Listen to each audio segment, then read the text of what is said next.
Billy ഇപ്പോ അവന്റെ അമ്മേന്റെ അരികിലേക്ക് വിടുന്നുണ്ട്. ഈ ഒരു സമയത്താണ് അവരുടെ മുഖം നമ്മൾ കാണുന്നത്. മുഖത്തൊക്കെ ഒരുപാട് രോമങ്ങളൊക്കെ വളർന്നിട്ട് ഏതോ ഒരു മൃഗത്തെ പോലെ ആയിട്ടുണ്ടായിരുന്നു. ഇതാണ് ആ ഒരു നാട്ടിൽ സംഭവിച്ചുകൊണ്ടിരിക്കുന്നത്. മനുഷ്യന്മാര് മൃഗങ്ങളെ പോലെ ആയി മാറുന്ന ഒരു വലിയ പാൻഡമിക് അതവിടെ ഇങ്ങനെ സംഭവിച്ചുകൊണ്ടിരിക്കുകയാണ്. ഇതിനെ തടുക്കാനുള്ള വാക്സിനേഷൻ കണ്ടുപിടിക്കാനായിട്ട് ഗവൺമെന്റ് ഇങ്ങനെ ശ്രമിച്ചുകൊണ്ടിരിക്കുന്നുണ്ട്. പക്ഷേ ഒരുപാട് ശ്രമിച്ചിട്ടും അതിനുള്ള ഫലപ്രദമായിട്ടുള്ള ഒരു മരുന്ന് കണ്ടുപിടിക്കാനായിട്ട് പറ്റിയിട്ടുണ്ടായിരുന്നില്ല.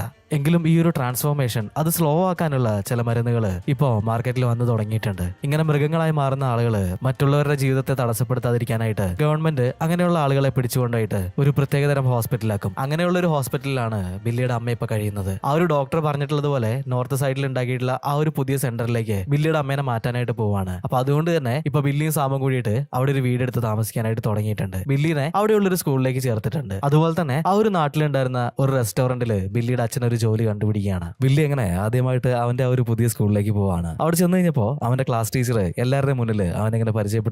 ബില്ലി ഇപ്പൊ പറയാണ്, എന്റെ അച്ഛന് ഇവിടുത്തെ റെസ്റ്റോറന്റിൽ ഷെഫായിട്ട് ജോലി കിട്ടിയിട്ടുണ്ട്, അതുകൊണ്ടാണ് ഞങ്ങൾ ഇങ്ങോട്ടേക്ക് വന്നത്. എന്നാൽ ഈ ഒരു സമയത്ത് അവിടെ ഉണ്ടായിരുന്ന ഒരു പെൺകുട്ടി അവന്റെ അമ്മേനെ പറ്റി ചോദിക്കുന്നുണ്ട്. അവന്റെ അമ്മ മരിച്ചുപോയെന്ന് അവനിപ്പോ അവരോട് ഒരു കള്ളം പറയാണ്. ഇത് കേട്ട് കഴിഞ്ഞപ്പോ അവൾക്ക് ഭയങ്കര വിഷമം തോന്നുന്നുണ്ട്. മറ്റുള്ളവരെല്ലാരും ഇവളെ ഇങ്ങനെ കുറ്റപ്പെടുത്താനായിട്ട് തുടങ്ങാണ്. ഇവളാണെങ്കിൽ ഒരുപാട് ഇങ്ങനെ വളവളാന്ന് സംസാരിക്കുന്ന ഒരു ടൈപ്പാണ്. ഇപ്പൊ അവള് പറയാണ്, എനിക്ക് ADHD എന്ന് പറഞ്ഞിട്ടുള്ള ആ ഒരു അസുഖമുണ്ട്, ഞാനിങ്ങനെ ബ്രെയിനിൽ ഓരോ കാര്യങ്ങൾ ചിന്തിക്കുന്നതിന് മുന്നേ തന്നെ ഞാൻ അറിയാതെ തന്നെ ആ ഒരു കാര്യങ്ങളൊക്കെ പറഞ്ഞു പോകും എന്നൊക്കെ ഇങ്ങനെ പറയാണ്. എന്നാൽ ഈ ഒരു സമയത്ത് തന്നെ അവള് വീണ്ടും അവനെ ക്വസ്റ്റ്യൻ ചെയ്യാനായിട്ട് തുടങ്ങുകയാണ്. നിനക്ക് മ്യൂസിക് ഇഷ്ടമാണോ, അങ്ങനെ ഓരോരോ കാര്യങ്ങൾ ഇങ്ങനെ പറഞ്ഞുകൊണ്ടിരിക്കുകയാണ്. ഇപ്പൊ ക്ലാസ് ടീച്ചർ പറയാണ്, നിന്റെ ചോദ്യം ചെയ്യലൊക്കെ കഴിഞ്ഞെങ്കിൽ ഞാൻ ക്ലാസ് എടുത്തോട്ടെ മാഡം എന്നിങ്ങനെ ചോദിക്കുന്നുണ്ട്. അവളുടെ കൂട്ടുകാരി അവളെ പിടിച്ചു വലിച്ച് അവിടെ ഇരുത്താണ്. എന്നാൽ ഈ ഒരു സമയത്ത് ബില്ലി അവളെ നോക്കിയിട്ട് ഒരു ചിരിച്ചിരിക്കുന്നുണ്ട്. അവളുടെ ഈ ഒരു സംസാരങ്ങളും കാര്യങ്ങളൊക്കെ ബില്ലിക്ക് ഒരുപാട് ഇഷ്ടമായി എന്നാണ് തോന്നുന്നത്.